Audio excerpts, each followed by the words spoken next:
Before we even get to the first line of this courtroom exchange, let me set the stage.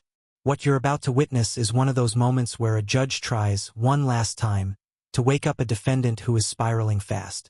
Mr. Sanchez is standing before the court already on a first-degree felony deferred adjudication, which carries a minimum of 5 years to 99 years or even life. And yet, here he is, accused again, this time of assaulting a family member. As this hearing unfolds, watch how the judge's frustration builds, how the patterns repeat, and how the consequences grow heavier. And as you listen, ask yourself, is this a man trapped by toxic people around him, or by his own choices? Let's get into it. Good morning, Mr. Sanchez. Good morning. How's jail? That's all right. It's like, No. I'm glad that you find this funny. It's really not. No, You know, you're on a deferred for a very serious. Is this a second degree? What is this?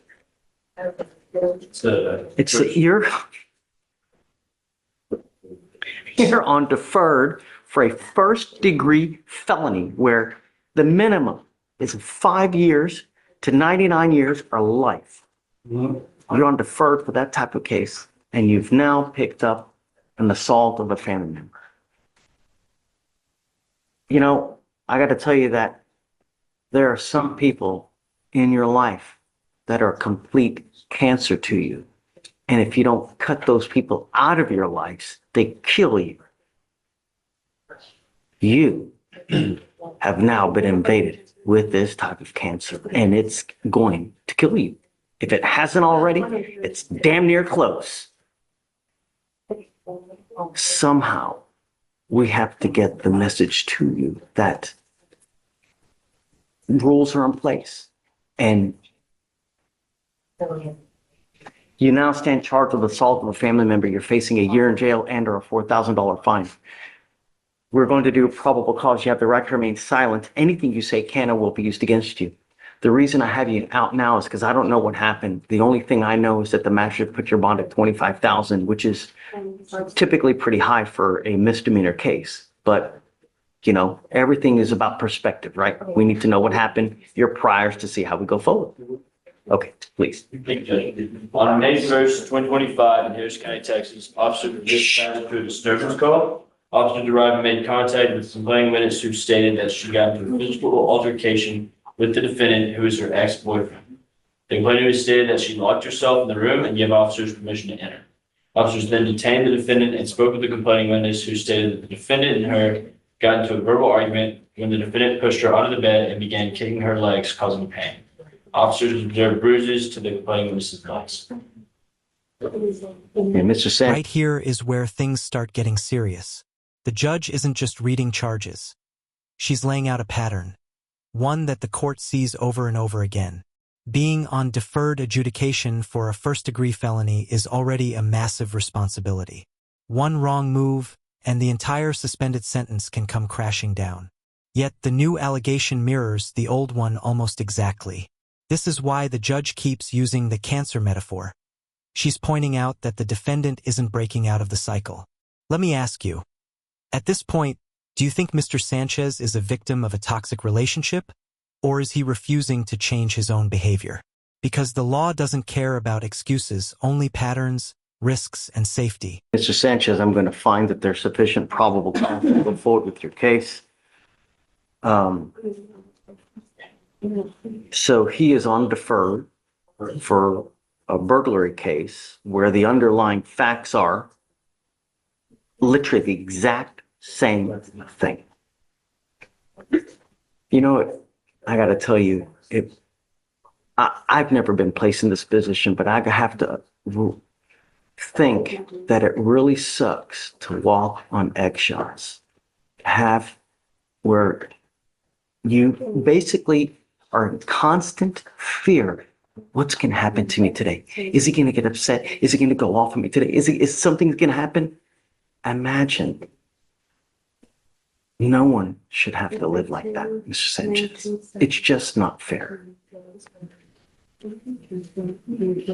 I'm ordering you not to have any contact with this person, not to be in possession of weapons, have a GPS monitor on your ankle, so I know where you are at all times. You're not to go within 1,000 feet of where she lives or where she works. The monitor is going to tell me exactly where you are at all times. I'm going to tell you now that your bond is at 25,000. If I find that you break any of these conditions, I'm going to make your bond so high you'll have hairs off your beard falling out. Do you understand? Yes, Your Honor. You're not to consume alcohol, illegal drugs, or use anything in an intoxicating manner. What's your position on the bond reduction? Judge, this is going to be opposed. This is the, judge, because of the fact that the defense currently unreferred, the underlying complaining witness being the same as is in this case. This is also the sixth case, Your Honor, although three of those have been dismissed, She's not here. where the underlying complaining witness is the exact same as is in this case. Did you want to say something? Judge, again, he's indigent. He doesn't have money to afford any type of bond. I believe, looking back in the records on the felony case originally, I think that complaining witness, the same complaining witness here, was saying that nothing happened. It was miscommunication. Somebody else called the cops. I don't know if they've contacted her on this particular case. But just as far as that's concerned, I know he is on the deferred, but just to give you a little backstory, my understanding, it was a no threatening her or harassing behavior as part of the condition of the deferred. He was allowed to contact her. I believe, she's saying X, but she invited him over. He was authorized to be there.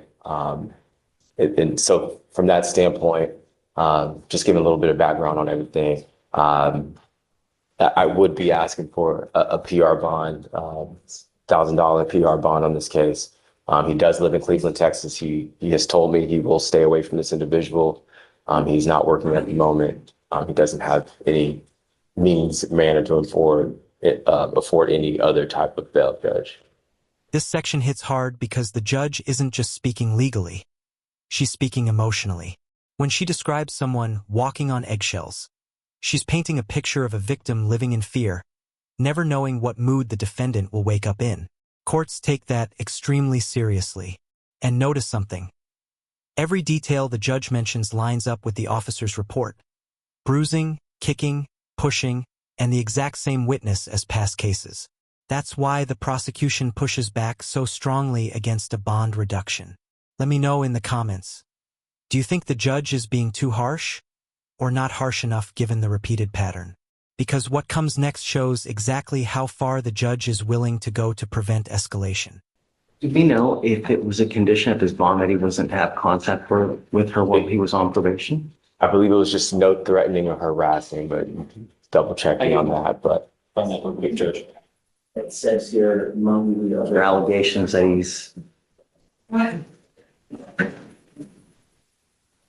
right, another stuff was, I think it was a whole bunch of fees that he failed to pay, didn't show up to. testing positive for meth, didn't do the BIP program, didn't do the DDRP program. Judge, with this complaining witness, it was no threatening harassment. Yeah, that was. I didn't hear you. What'd you say? With this complaining witness, it was no threatening harassment conduct. Okay. Mr. Sanchez, I'm going to be straight. You scare me. You scare me. And it scares me that the last thing I want is another death on our streets. And, he's being held at no bond as it is now. So anything that we do would be, I do think that a PR bond is wholly inappropriate. I'm not going to give him a PR bond. I will give you a bond reduction. I'll reduce it to 10,000.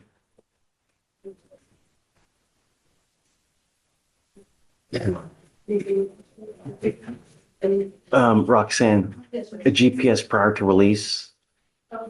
Cut the cancer out, man. I'm telling you, it's going to kill you at some point. Really, just life is not worth sitting in a 6x9 box for the next 15 years where there's so much fun. I mean, the new Switch is coming out, man. I'm like to play for, But now, really, Life's too short, man. Get it, Mr. Sanchez. Okay. And there it is, the final ruling. The judge ultimately reduces the bond to $10,000, but only with strict conditions. GPS monitoring, no weapons, no contact, no alcohol or drugs, and staying 1,000 feet away from the complaining witness. The message is clear. One more violation and the court will lock him down hard. This wasn't just about punishment. It was about safety, accountability, and breaking a cycle that has repeated too many times. Cases like this show how thin the line is between freedom and prison when someone is already on a felony deferred sentence. Okay. All right. Thanks. Thank you, Your Honor. Yeah, you can sign to the.